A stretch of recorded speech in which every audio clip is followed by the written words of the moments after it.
1918 թվականին Ստամբուլի ռազմադաշտային դատարանների սահմանած պատիժը հայոց մեծ եղեռնի գլխավոր կազմակերպիչների նկատմամբ այդպես էլ գործիչ դրվեց։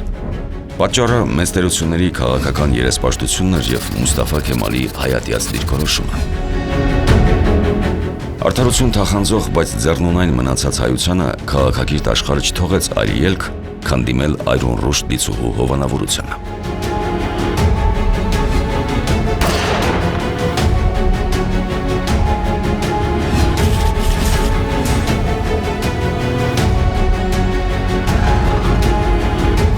1919 թվականի աշնանը Երևանում ընթացող դաշնակցության 9-րդ համաժողովին գաղտնի վճիռ կայացվեց ոչնչացնել 1915 թվականի հայոց մեծ եղեռնի գլխավոր կազմակերպիչներին։ Ծրագիրը հին հույների վրիժառության աստվածողու պատվին ստացավ Նեմեսիս անունը։ Նեմեսիս ծրագրով ոչնչացման ենթակա անձանց ցանկի առաջին եռյակում տեղ գտավ Ջեմալ Փաշայի անունը։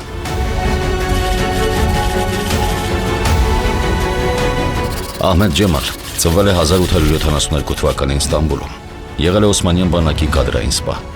1908 թվականի հեղաշրջումից հետո հարել է իդիահատականների շարքերին և կարճ ժամանակում դարձել երիտթուրքական պետության ամենաազդեցիկ գործիչներից մեկը։ Եղել է Ադենայի, Բաղդադի, ապա 1913 թվականին Ստամբուլի գեներալ նահանգապետ։ 1914 թվականին նշանակվել է Թուրքիայի ծովային նախարար, ինչպես նաև ստանձնել Սիրիայի, Պաղեստինի և Արաբիայի զորքերի գլխավոր հրամանատարությունը։ Թալիաթի և Էնվերի հետ կիսել է գերագույն իշխանությունը երկրում և հանդիսացել փաստացի եռապետության անդամ։ Ամենաեռանդուն մասնակցություններ ունեցել հայոց մեծ եղեռնի կազմակերպման գործում ու անձամբ վերահսկել սիրիական անապատում ընթացող հայության նախճիրի ընթացքը։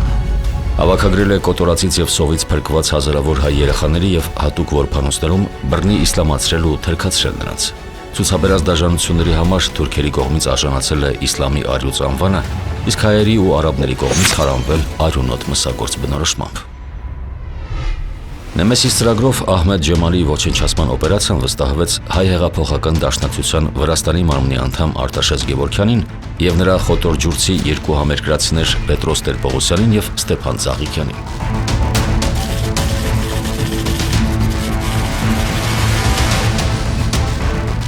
Արտաշես Գալուստի Գևորգյան ծնվել է 1894 թվականին Էրզրումի վիլայեթի Խոտորջուր գավառի միջին Թաղ գյուղում։ Սովորել է Թիֆլիսի Ներսիսյան դպրոցում, սակայն կիսատ թողնելով կրթությունը 13 տարեկանում Խոտորջուրում մնացած ընտանիքը կերակրելու նպատակով բռնել է պանտղտության ճանապարհը։ 1913 թվականին կամավորագրվել է Անդրանիկ Օզանյանի գնդին և նրա կազմում մասնակցել ռուս-թուրքական պատերազմին։ Արտաշես Գևորգյանը Փաշային ոչնչացնելու հանձնարարությունը ընկալել է որպես ճակատագրի նվեր իրեն։ Ջեմալ Փաշային հայտնաբերելու և չեզոքացնելու գործը մեծ լարում է պահանջել Նեմեսիս ծրագրի անդամներից, քանի որ Թուրքիայի եռապետության նախկին անդամը գտնվել է բոլշևիկյան Ռուսաստանի ՉԿ-ի հատուկ պաշտպանության ներքո։ Ստամբուլի ռազմադաշտային դատարանի կողմից նա դատապարտված է եղել մահվան կախաղանի միջոցով, սակայն փախել է Գերմանիա, հետո Շվեյցարիա, ապա հայերի վրեժից խուսափելու համար ճողոպրել Ռուսաստան ու հետո Աֆղանստան։ Բոլշևիկյան կառավարությունը մեծ հույսեր է կապել Ջեմալի հետ, նրա միջոցով ամրապնդելով իր շփումները Անկարայում ձևավորված թուրքական նոր կառավարության հետ։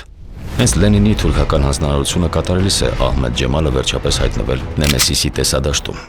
Մոսկվայից Անկարա ուղևորվելու ճանապարհին երիտթուրքերի պարագլուխը մի քանի օրով կանգ է առել Թիֆլիսում, ինչը և նրա ճակատագրական սխալն է դարձել։ Ջեմալի Թիֆլիսյան տեղաշարժերի հետախուզումն են իրականացրել Նեմեսիս ծրագրի անդամներ Կորյուն Ղազարյանն ու Տիգրան Ավետիսյանը, ինչից հետո Դահիճի ոչնչացման բուն գործողությանը անցան արդեն Արտաշես Գևորգյանը, Ստեփան Ծաղիկյանը և Պետրոս Տեր-Պողոսյանը։ Խոտորջուրցի վրիժառուների խումբը Ահմեդ Ջեմալի մահվան դատավճիռն իրականացրեց 1922 թվականի հուլիսի 21-ի ցերեկը Թիֆլիսի Պետրոս Մեծի փողոցի վրա բոլշևիկյան ՉԿ-ի շենքի անմիջապես հարևանությամբ։ Արտաշես Գևորգյանը և Պետրոս Տեր-Պողոսյանը խաչաձև ու խիտ կրակով գնդակահարեցին Ջեմալին